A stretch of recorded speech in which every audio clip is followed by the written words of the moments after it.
স্মরণকালের সবচেয়ে ভয়াবহ দাবানলে গৃহহীন স্পেনের বাসিন্দারা মঙ্গলবার ফিরতে শুরু করেন নিজেদের ভিটেতে। বাড়ি ফেরার আনন্দের চেয়ে জেঁকে বসেছে হতাশা। চতুর্দিকে শুধু ছাই, বাতাসে পোড়া গন্ধ। De la casa, ver cómo se te quema tu hogar, ¿no? Porque esto es mi hogar al final. বড় বড় দাবানল নিয়ন্ত্রণে নিতে পারলেও স্পেনে এখনও আগুন সক্রিয় ৮টি স্থানে। নতুন করে দাবানল ছুঁড়ে দিচ্ছে নতুন চ্যালেঞ্জ।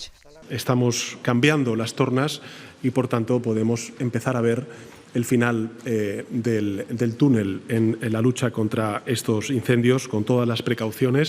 বুধবার থেকেই চলতি গ্রীষ্মের চতুর্থ দাবদাহের কবলে পড়তে পারে স্পেন এবং প্রতিবেশী ফ্রান্স। স্পেনে দাবানল নিয়ন্ত্রণে এলেও স্বস্তি নেই ফ্রান্সে। জুরান্দ অঞ্চলে আগুন নিয়ন্ত্রণের সময়ের সঙ্গে পাল্লা দিচ্ছে ফরাসি দমকল কর্মীরা।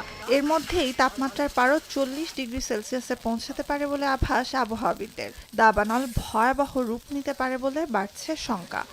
Eh bien, il faut prendre ses dispositions et vérifier que tout se passe bien et être prêt aussi à être évacué si c'était nécessaire.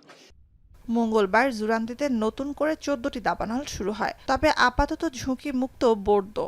দ্বিতীয় বিশ্বযুদ্ধের পর ফ্রান্সের সবচেয়ে বড় এ দাবানলে এ দুটি অঞ্চল এবং স্পেনে পুড়ে ছাই হয় ৩.৫ লাখ একরের বেশি এলাকা, কয়েকশো বাড়িঘর। গেল এক সপ্তাহে নিরাপদ আশ্রয়ে সরে যায় ৩,৩০,০০০ মানুষ।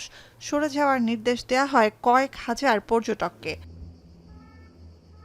নুজহাত কামাল, এখন বিশ্ব।